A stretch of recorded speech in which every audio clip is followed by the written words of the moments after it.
Hi friends, is சாரி cinema பேஸ் அப்டேட்டில் வேறு லெவல் அப்டேட்டோடு வந்திருக்குங்க. ஸோ ஏகப்பட்ட பேர் என்கிட்ட கேட்டுருக்கீங்க, கூலி படத்தோடைய ஆடியோ லான்ச் எங்கே நடக்கும், துபாயில் நடக்குமா, சென்னையில் நடக்குமா, ஹைதராபாத்தில் நடக்குமான்னு கேட்குறீங்க. சீரியஸ்லி யாருக்குமே இது தெரியாது.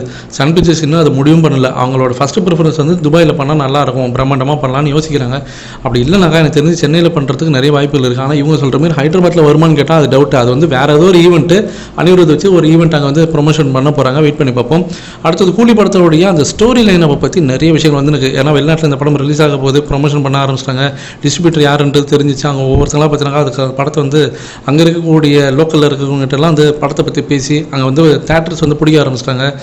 அங்கே இருக்கக்கூடிய அந்த டிக்கெட் புக்கிங் வெப்சைட்லலாம் பார்த்தினாக்கா இந்த படத்தோட சினானிம்ஸ்லாம் வந்து வர ஆரம்பிச்சிச்சு. அதில் ஒரு முக்கியமான விஷயம், ஒரு கதை வந்து வருது. என்னென்னா, an aging gold smuggler uses stolen tech hidden in vintage golden watches to review his old mafia crew, but his plans to reclaim his empire spirals into something bigger, a new universe forged from crime, greed and broken time.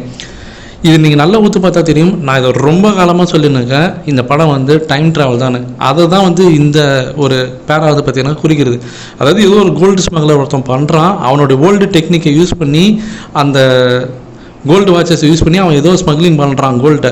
ஆனால் அந்த gold வாட்சில் வச்சு அவன் smuggling பண்ணும் போது தன்னுடைய பழைய mafia டீமை சேர்க்கறதுக்காக அதை பண்ண இருக்கக்கூடிய முயற்சியில் அதில் ஏதோ தப்பாக போய் ஏதோ சம்திங் பிகர், ஏதோ பெருசாக நடந்தது. அதான் அந்த டைம் ட்ராவல். அந்த டைம் ட்ராவல்னால ஒரு புது யூனிவர்ஸே பார்த்தீங்கன்னாக்கா புதுசாக உருவாயிருக்கு. அதை வச்சு நிறைய க்ரைம் நடக்குது. அதில் ஏகப்பட்ட பேராசைகள். அதில் அந்த புரோக்கன் டைம் வச்சு, அதை புரோக்கன் டைம்னா என்னது, தப்பான விஷயங்களுக்காக யூஸ் பண்ணும் போது அந்த கால நேரமே டோட்டலாக கொலாப்ஸ் ஆகிடும். ஸோ அதுலேருந்து இவங்க எப்படி தப்பிச்சு வராங்க, அதுலேருந்து எப்படி வந்து மீண்டும் பார்த்தீங்கன்னா சரி செய்கிறாங்கன்றது தான் கதை. கண்டிப்பாக நம்ம அந்த போஸ்டர்ஸ்லாம் பார்க்கும்போது சரி, ஏகப்பட்ட இடத்துல வந்து அந்த வாட்சியை தான் திரும்ப திரும்ப காட்டியிருப்பாங்க. இது வெறும் கோல்டு ஸ்மக்லிங் கதைனாக்கா கண்டிப்பாக வாய்ப்பே இல்லை. ஏன்னா லோகேஷ் கனகராஜ் சொல்லியிருக்காரு எல்லா இன்டர்வியூவில். இப்போ சமீபத்தில் கொடுத்த இன்டர்வியூவில் கூட பாருங்கள், ரஜினி சார் தொடாத ஒரு கண்டென்ட்டாக அவர் பண்ணியிருக்காரு. நாகார்ஜுனாவே வந்து எப்படி இந்த மாதிரி கதையில் ரஜினி சார் உள்ளே கொண்டு வந்ததுன்னு கேட்குறாரு. இதை ஜஸ்ட் வந்து ஒரு ஸ்மக்லிங் கதை, ஒரு வந்து என்ன சொல்கிறது, ரெண்டு குரூப்புக்குள்ளே அடிச்சிக்கிற ஒரு கதை அப்படின்னாக்கா, ரெண்டு கேங்குக்குள்ளே அடிச்சிக்கிற கதை, ஒரு மாஃபியா கதை அப்படின்னாக்கா, இதெல்லாம் ரஜினி சார் ஆல்ரெடி பண்ணிட்டார். இதுக்குள்ளே எப்படி ரஜினி சாரை கொண்டு வந்தீங்கன்னு சொல்லிட்டு நாகார்ஜுனை கேட்கணும்னு அவசியமே கிடையாது. அதே போல் ரஜினி சார் தொடாத ஒரு கண்டென்ட்னு சொல்கிறாருன்னா, இது வரைக்கும் ரஜினி சார் பண்ணாத ஒரே கண்டென்ட் வந்து டைம் ட்ராவல் மட்டும்தான். ஸோ திரும்ப திரும்ப பார்த்தீங்கன்னாக்கா அதே தான் வந்து நிற்குது.